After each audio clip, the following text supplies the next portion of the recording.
Morning class, more fun with algebra here. Rational functions is what we're going to talk about quickly today. We talked about inverse variation yesterday, and this is very similar. Okay, it's going to give a similar type graph. It's going to look kind of similar. Any kind of rational just means, you know the word like a rational number? It means you can express it as a fraction.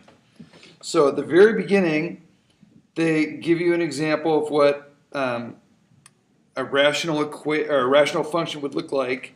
It's going to be something like y equals p divided by q. And obviously q cannot equal 0, right? So if they gave you something like y equals 300 divided by x, there's a rational function for you. But usually what you do is after you write this, then you write off to the side, x cannot equal 0. Those are called excluded values. If I change this a little bit and I said y equals 300 divided by x minus 1, then now x would not equal 0. What would it equal? It equals the thing that's going to make this 0, so it cannot equal 1 now. Okay, and you might have to just change it depending on the situation. So these are, write down the excluded values for these kinds of functions. Sometimes you're going to even have excluded answers. They give an example on real world example 2. It's on page 685. They say the function is y equals 20 over x, and this is x is the number of people in the hot air balloon, and y equals 20 divided by x represents the number of square feet per person. So we would write 20 over x, and we would write x does not equal 0, right? When you try to graph this, you can start putting in numbers. Remember, we can make this xy equals 20, right? Because we had to just multiply x there. So I can start putting in numbers 1 and 20, 20 and 1, 2 and 10, 10 and 2. Now, can I put in negative numbers? Well, if you think what that means is, remember they said x is the number of people. You can't have a negative person. So in this case, we're going to exclude all negative, any kind of negative value for x.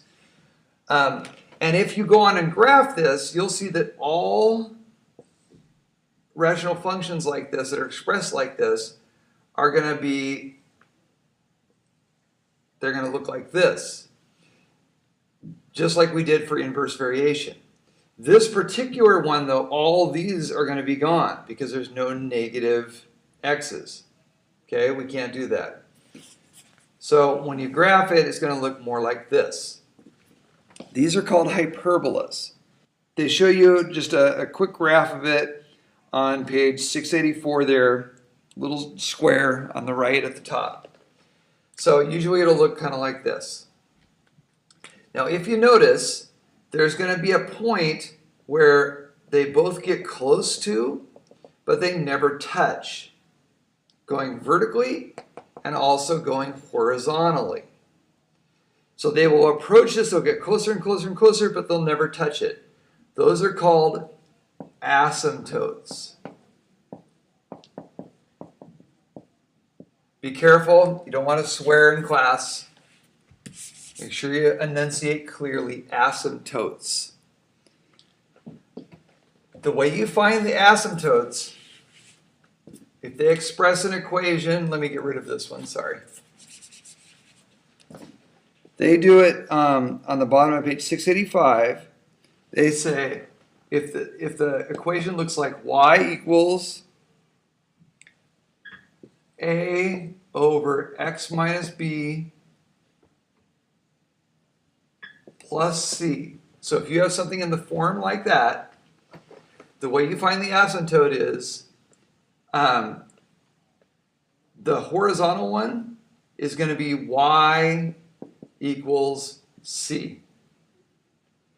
And then the vertical one is going to be whatever value of x makes this bottom one 0. So in this case, it'd be x equals, well, if we had b there, b minus b would equal 0.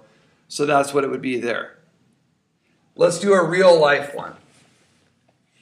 So this is no longer my graph. Let me just plug in some numbers here. Y equals 6 over x minus 3 plus 2. Okay? So remember, my horizontal one is going to be y equals this number. My vertical one is going to be whatever makes this 0. So in this case, it's going to be x equals 3. And if you go on and try to graph this, you make your t-chart, you'll see that when we finally graph this, at y equals 2, there's going to be an asymptote that goes there. And at x equals 3, 1, 2, 3, there's going to be a vertical asymptote there. And so if I get rid of kind of this messiness here, the graph is going to look something like this. And here, the mirror image, and it's never going to touch these two dashed lines. Okay? Can you see that? I hope I got you on screen. Okay? Those are the asymptotes. Remember, if it's in this form, y equals c is going to be one of them, and x equals b is going to be the other. Okay? I think that's it, honestly. I hope that's it, yeah. That's all I can think of for rational functions.